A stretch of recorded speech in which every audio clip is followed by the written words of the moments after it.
Paulus wys ons die hart van 'n Christelike lewe. Ek is nog nie wie ek moet wees nie, maar ek streef daarna. Ek lewe vorentoe. Ek lewe nie die verlede uit nie.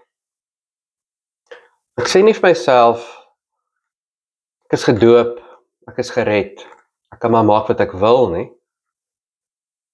Ek weet Christus het my syne gemaak. Ek weet ek is op pad na 'n nuwe wêreld waar ek perfek gaan wees.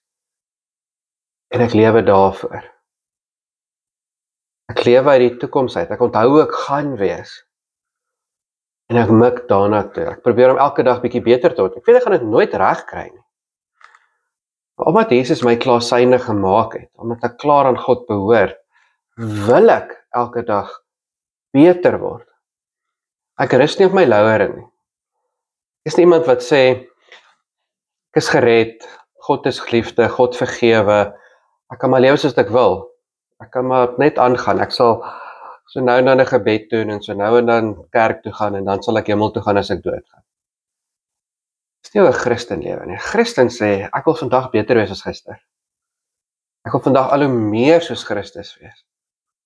Al hoe meer die karakter hê, wat by 'n hemellewe pas. Ek wil al hoe meer uit die opstanding lewe, die krag van die opstanding. Al hoe meer dat Jesus in my gestalte kry. En daarom is ek minder bekommerd oor gister en eergister. Ek weet my sondes is vergewe. Ek weet my skuld is uitgevee. Ek fokus op vandag.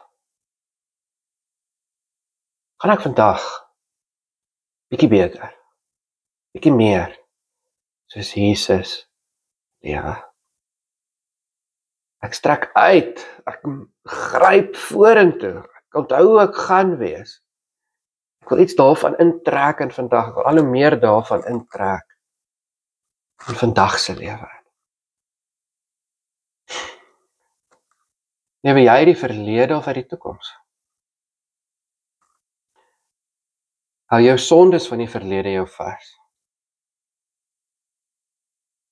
Dink jy is gered, want jy het in die verlede iets gedoen?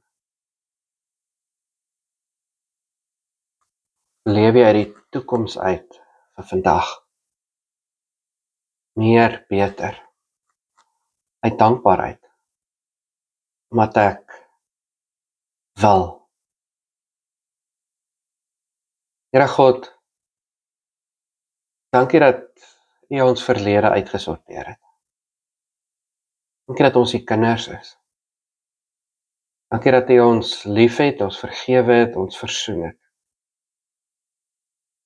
Dankie dat ons vandag nuut kan lewe saam met U. Verander my wil dat ek vorentoe wil lewe. Dat ek myself al hoe meer wil uitstrek na hoe dit gaan wees. En dat ek hoe dit gaan wees al hoe meer realiteit wil maak. My lewe vandag. Amen.